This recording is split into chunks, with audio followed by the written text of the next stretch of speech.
silence now, please. Hello, viewers. We're here in the Castle grounds on Saturday morning, the day before the 1988 All-Ireland final, and I have here with me Coleman Carrigan. Now, last year we were in the square in Macroom before Coleman headed off for Dublin with John O'Driscoll for the All-Ireland final, and hopes were very high that time that Cork would win. Now, it must have been a tremendous disappointment when you lost that game, Coleman. Yeah, I mean, everybody in the county thought that Cork were going to win, and certainly the players did. And sure, it was a big disappointment. It was hard to get over, but at the same time, you kept thinking about the following year and hoping to get another crack at Meath in an All-Ireland final. And now we have that chance, so we're hoping to go one step further tomorrow. Yeah, well, last year's All-Ireland, of course, was a complete disaster from your own point of view. That in other words, you did not reappear for the second half. Yeah, it's like playing in my first All-Ireland final. I don't remember the second half at all. I don't really remember much about the first half either. So it's really kind of starting from scratch again. And all I can say is that at least I'm kind of used to the tension, the build-up and everything last year, and hopefully the experience will stand to me this year. Right. Now, earlier this week, you've had there's been your own injury scare. You know, Larry Tompkins. We might get onto him in a few minutes, but you've had problems yourself. Yeah, I had a cartilage operation in June, and but it wasn't after the operation. The cartilage didn't cause me much problem, but it was a bit of tendon trouble at the back of my knee, which was causing me the most trouble. And after the Monaghan game, we started training on Tuesday night, and we started at 5 or 6 nights a week, you know, on average. So obviously enough, when you have a bad knee, it can't stand the paces as well as other people's legs, like. So it began to swell up there about 2 weeks ago, so I was advised to rest for a couple of days, and hopefully now it'll be okay tomorrow anyway. Yeah. Your own personal fitness, generally weight-wise, and you're in good shape, I think. Yeah, last February I was 15 stone 8 after taking a break for a couple of months, but I'm down to my normal weight, 14 stone, so I'm happy about that. Yeah, and looking good and fully determined for tomorrow. Yeah. Right, very good. So now, we have a man here over on our side from the Macroom Chamber of Trade and Development who has a presentation, I think, to make to Coleman. Chris Cronin, could you tell us about this, Chris? Well, basically, Brendan, what it is that it's Macroom Trade and Development Association, and we're trying to promote local industry and attract foreign industry into the town. And we have about 2,000 or £2,500 contributed locally by industry, and we're trying to make up the balance to produce a brochure to promote Macroom as an industrial zone. And we need about another £4,000. It's going to cost 6 altogether. It's a high quality upmarket brochure, and to make up the balance we're selling plots or squares at £1 a ticket, and we really need everybody to go and look for a ticket and buy a ticket. And to do this today, we're presenting Coleman with a square, wishing him the best of luck for his square tomorrow. And sorry, just to explain, these squares are in the marked field, is that right? You've had the field ruled off? The field has been ruled off on paper, and we can locate any spot within the field by measuring it. And on the 2nd of October... So the star of the show is going to be... The star of the show is Daisy the cow.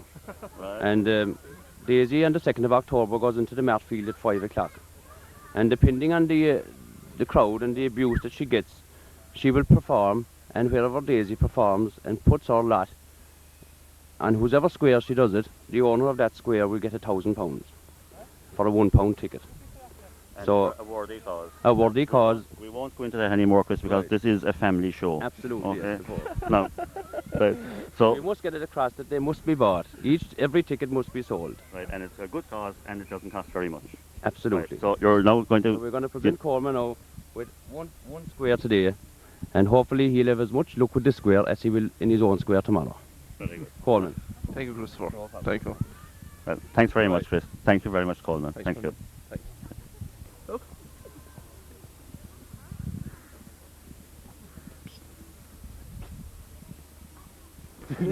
Well, now we have 4 men here who are in pretty jovial form, right? And I think they're out for sport.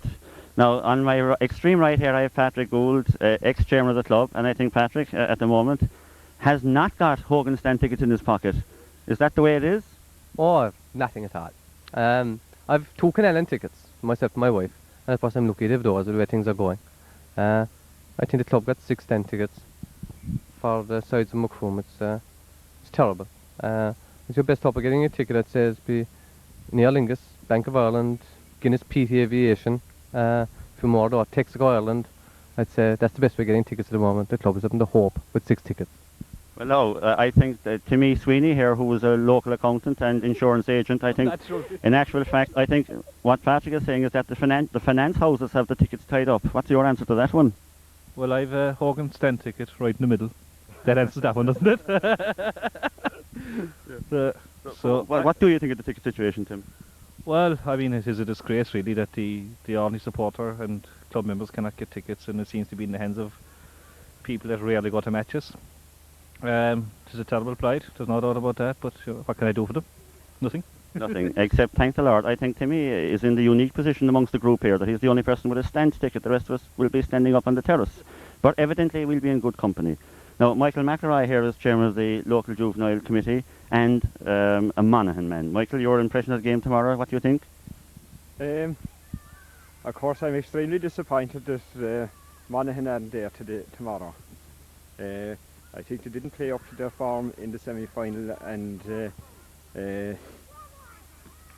I'll cheer for Cork tomorrow, all right. It's the county of my adoption. Yes. What do you think of their chances, Michael? I think they have a good chance. I think that if they win the breaks at centre field, that they should have a very good chance. Their forwards are much better this year than they were last year. Even allowing for the fact that Larry Tompkins may be injured, we don't know whether he'll play a full game or not, but he has 5 good forwards around him. And You'd still be hopeful even without Larry Tompkins? Even without Larry Tompkins, I would be hopeful. It'll depend on centre field. If they can get the breaks at centre field, Meath are very strong at centre field. If Cork can get the breaks there and keep the ball into their forwards, they'll win it. Right, very good. And on my extreme left here is Jimmy Deasy, who is secretary of the local juvenile committee and well known for as the man bringing the mail to the western areas there.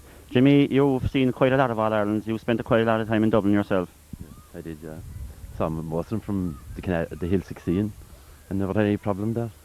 Sat down at half time. So stand tickets never worried you? Well, I had stand tickets on a few occasions, but no, it didn't worry me at all, like where I'd be at the match. But getting back to the ticket situation, it's been brought to our notice now that there was no Hogan stand tickets came to the Musgrave division, no club in the Musgrave division that were issued with a Hogan stand ticket this year, as far as I'm correct.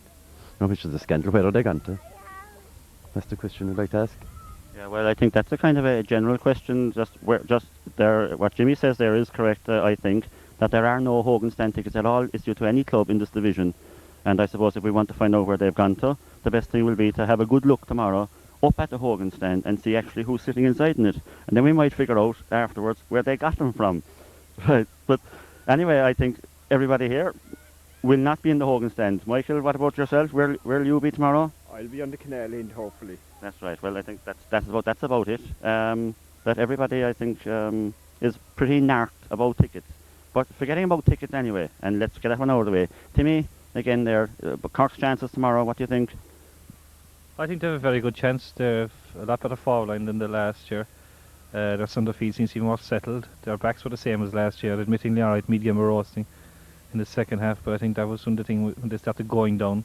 Obviously Meath ran a high and they made them look ragged in that stage, but I feel if Cork's on the field pairing, and I feel that if Larry Tompkins is fit, he'll be out there after about 5 or 10 minutes anyway.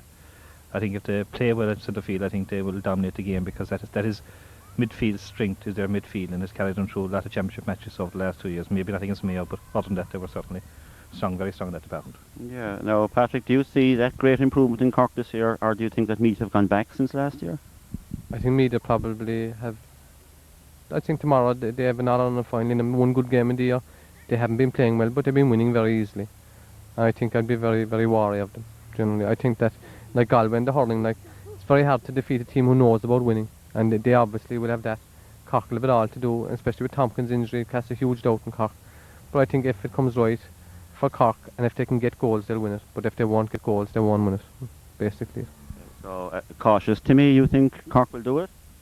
I think they will, but I agree with Patrick, is that I think Meath may be kind of playing a very clever game, and that they have been winning games without trying very hard, and maybe they're ready to peak now, and this is the danger Cork have to watch out for. Yeah. Michael, your final verdict? My final verdict, I think Cork will shade it. Narrowly. Narrowly. Right, and James? Well, I'd like to see Denny Allen after all his years of service. 72, I think, was his first Munster final in Killarney. But after all his time, he'll get an All-Ireland medal. I think Cork at their, have to be at their very best to win. But do you see them winning it? I can see them after they're at their best. They'll be up against it. So a very healthy respect for Meath, a cautious optimism, but the general feeling is that it'll be very difficult and Cork will have to play to their best if they are to win it.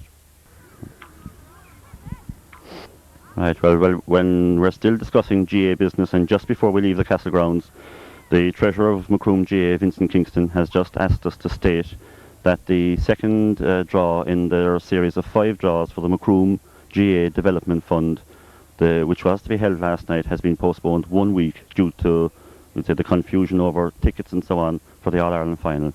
So the draw will be held in the Castle Hotel next Friday night. The first prize, again, being the Volkswagen Polo, £1,000 third prize. Second prize is a holiday for 2 in the sun, plus £400, and there are 8 prizes of £100, as there are every month. The draw, of course, has been fully subscribed.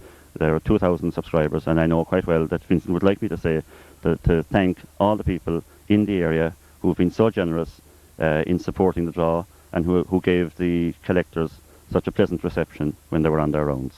So we'll have the result of that draw for you next week then, please God. Thanks very much.